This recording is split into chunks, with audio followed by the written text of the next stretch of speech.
Okay, in this video we will talk about the SPATH command in Splunk. Okay, so generally the SPATH command is used to extract information from the either from the XML data or the JSON data, basically the structured data.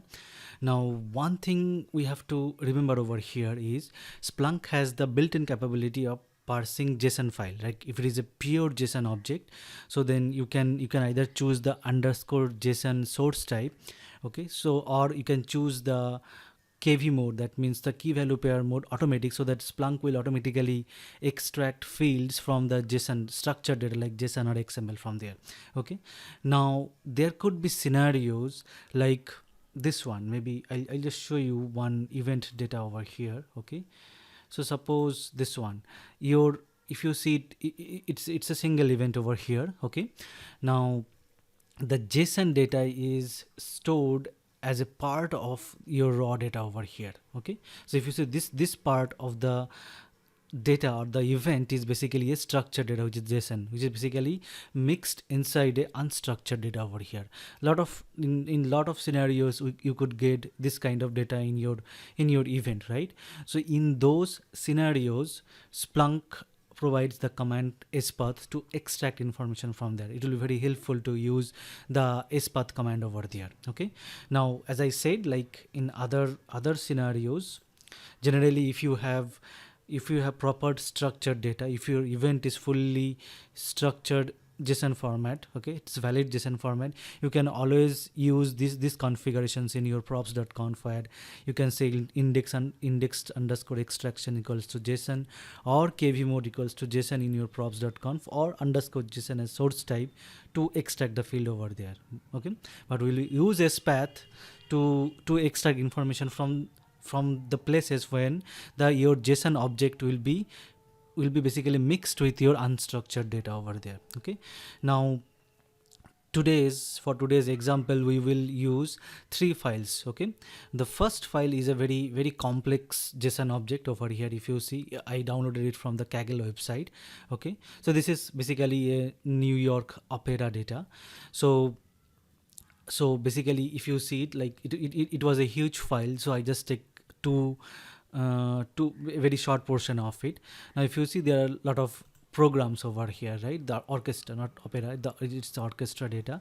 So there are a lot of season related data, orchestra name, the concert details, their program ID, what are the work they have done. Okay, now if you see, I have taken two seasons over here. One is this one, 1842 to 43, and there is another one season below, 1843 to 44, just to depict like we have two data over here. Okay, so that when we will extract information from this particular JSON, right, so at least we'll get two values for a particular field. That's why I have taken those two stuff over here.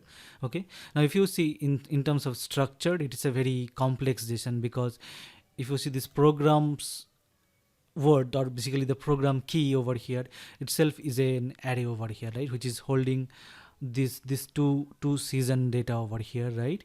Now if you see inside the program, the concert is another array over here, which is having a single element. The works they have done for a particular orchestra, it is having multiple elements over here, right? Different work related informations, like each and every element will have their own corresponding work related information over there, right? What a work they have done it over here.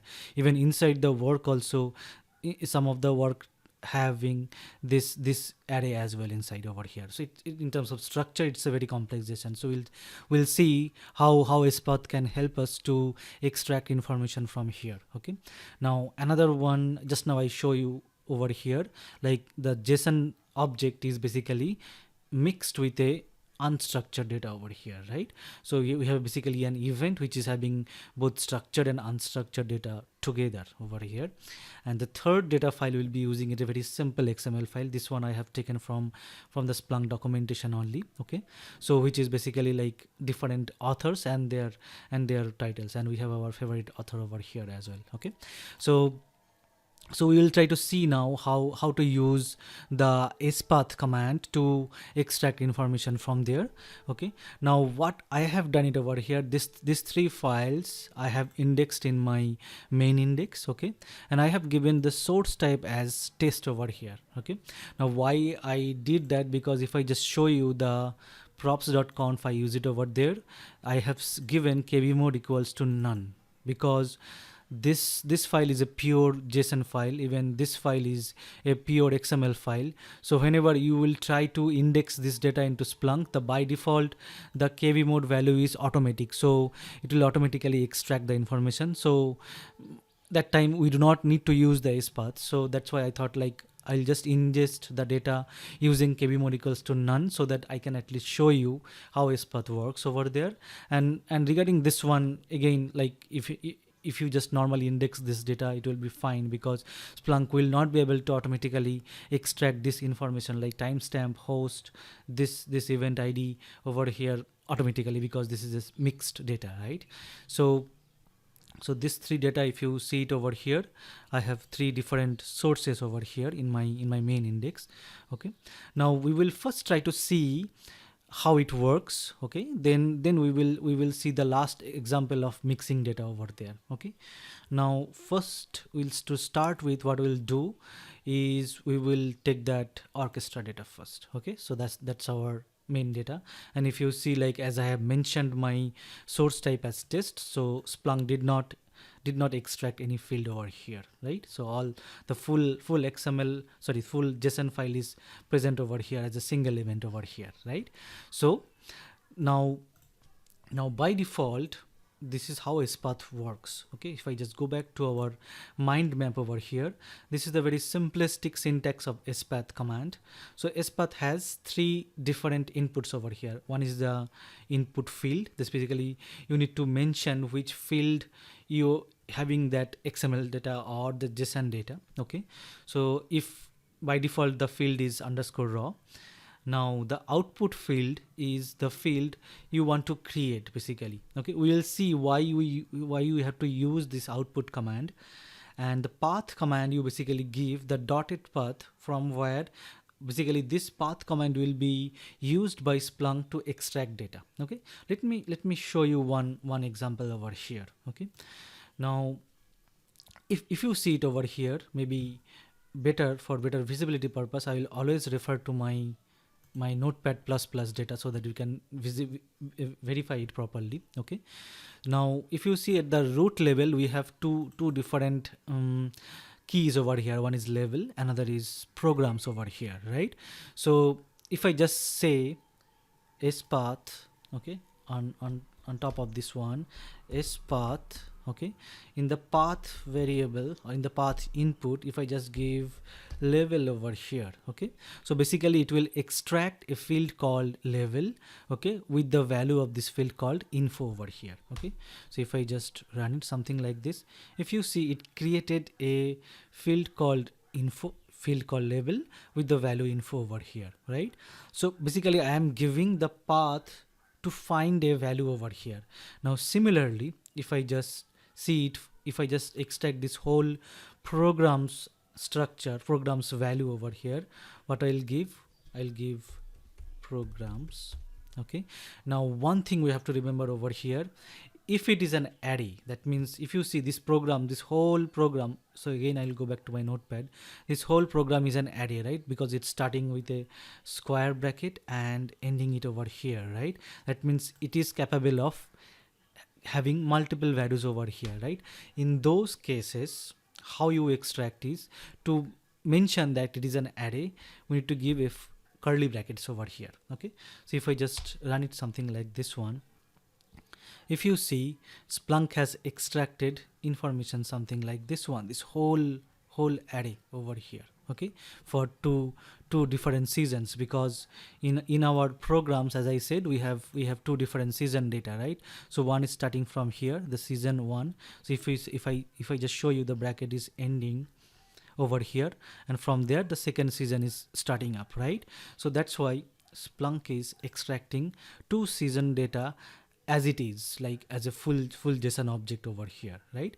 Now this may not be helpful, right? Because we want to extract informations more in deeper way, right?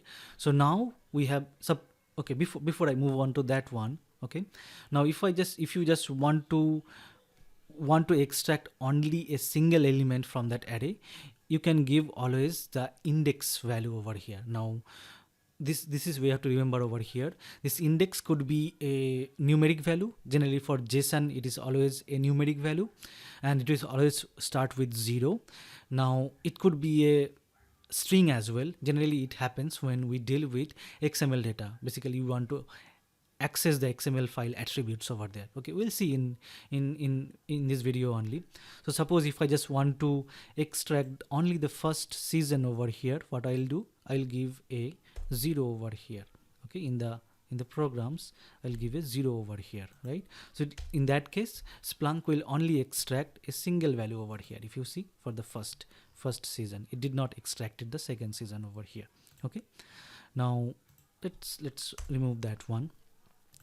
Now let's move on. So if you see, like, we are just telling Splunk using this path where to find the value, right? So if I just want to extract the season values for all these seasons, what I will do, so this program's curly bracket start, curly bracket end will be my array, which will hold all these season values, like two season values. Now if I just give dot, so this is how we give the path variable over here in dotted format. Okay, programs the array, then dot the season over here. Okay, so if I just run this one over here, if you see, Splunk only extracted the season values over here, 42, 43, 44, 43, 44 over here. It did not extracted any other stuff over here. Okay, now if you see the field name, it has created by the path name itself, right? So whatever path you are giving over here, it created a field name with the same name over here. Now if you want to give some other field name, some meaningful field name, you need to use the output input over here. Suppose I'll give the name as season over here. Okay, so in that case the field name will be season over here. If you see, the data will be extracted in similar way. So output is used to rename the field, basically rename the extracted field over here. Okay, so we saw the output use case, so we'll go back.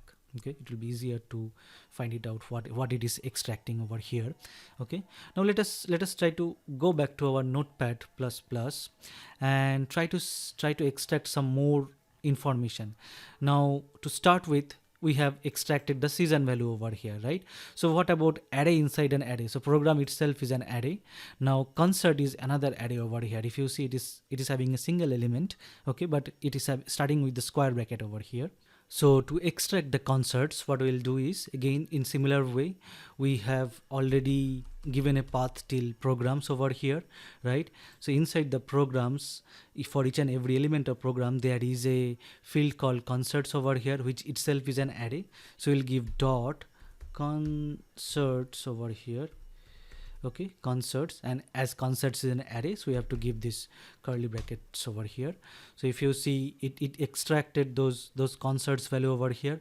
Now if you want to extract this date, event type, venue, what you will do is you will just give another dot and then extract it, right? So if I just want to extract the date value over here, what will do, programs curly bracket start end dot concert curly bracket start end, then the date. You have to remember, like, the name of the field has to be matched with case as well, right? So if I just run it over here, so Splunk will be extracting dates over here, right? So this is how it works. Now let us try to see some more example. Like if I just show you over here for the works, right? Because concerts is having single element, let's see, work is having multiple elements over here, right? So in that case, what Splunk will do, for each and every information we are basically extracting, let's say we are trying to extract the work title over here, so it will extract all the work title as a field value over here. Okay, so suppose if I just give programs dot work, okay, so it has to be works, right? Okay, is works, as it is an array, that's we are giving the curly brackets. Okay, then we will say work title over here, right? So if I just try to extract that one, if you see, it extracted 14 values over here, right? From all the different, for these 2 seasons, whatever the work title available over here, it is extracting as a field value over here. Okay, so now there is another use case of SPATH. Okay, now SPATH can be used with eval as well, okay, as a function. Okay, now if I just want to extract the same information using the eval way, so this is how we do it. We'll say eval, let's say we will create a field called work title over here. Okay, and we want to use SPATH function over here. Okay, so what I will write, I will write SPATH. Okay, now the first input will be the field on which you want to apply that path over here, right? So we'll say underscore raw over here, because on that field we are planning to use that one, and we have to give this whole path the same way we are giving into the XPath command. Okay, now let us try to see whether it is extracting anything over there or not. Okay, so we will just try to run it. Now if you see it over here, it created a similar field called work title over here, and using this SPath as a function with eval, it is extracting the same information over here. Okay, so this is another way to use SPath as well, using with eval over here. Okay, now let us try to see the second file we have in our data called an XML file. We saw a fair amount of examples with JSON value, right? How to extract JSON. Now let's say we have a pure XML we are having as a field value, or we are ingesting as an event over there. Okay, so I'll just select that particular source over here. So this is my XML file. Just now I show you like regarding all the different authors and what are the titles of the books they have published, and if for each and every book the year publication is mentioned as a attribute of that particular book over here, particular tag over here, right? So if I just want to apply the SPath command over here, so what we'll write, SPath, right? So path will be, now this path can be given without this path input as well, so it works in the same way. If you see the data path, you can give without naming that input as path also, you can give that one. It will be similar over here. Okay, now let's say path will be, what will be my path? My root element is purchases. Basically I am giving the full path to traverse, right? Purchases dot book. The next element inside the purchases tag we have books tag, right?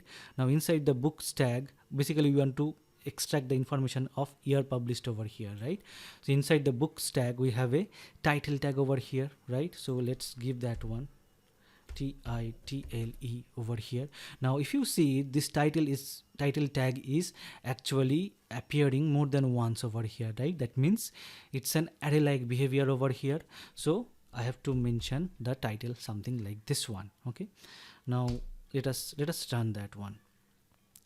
Now it did not extract anything because we have to mention something like this one. So basically we are planning to extract this year published over here, which is an attribute over here, right? So as I mentioned previously just few minutes back, for XML files this array index could be a string as well, right?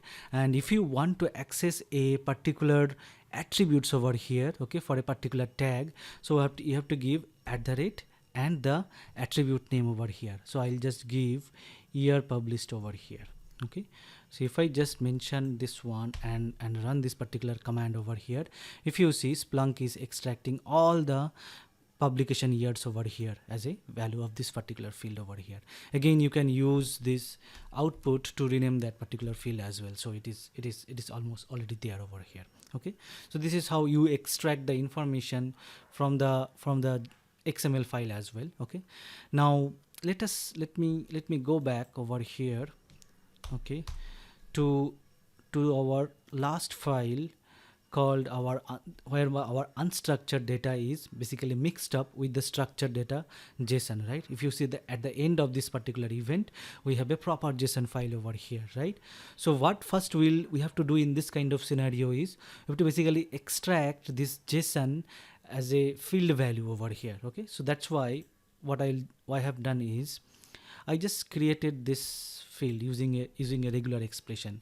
So if you just run it and see it, it's just a simple rex command. What it is doing basically, till after this string, whatever is there, right? So it is extracting as a JSON underscore field over here. So if I just run it over here, it should create a field called JSON underscore field, right? So now we, in our event, we have a field, right, which is having a pure JSON file over here. Then what we have to do is we can use SPATH command over here. Okay, now we will be seeing the use case of this input over here, right? Input parameter over here.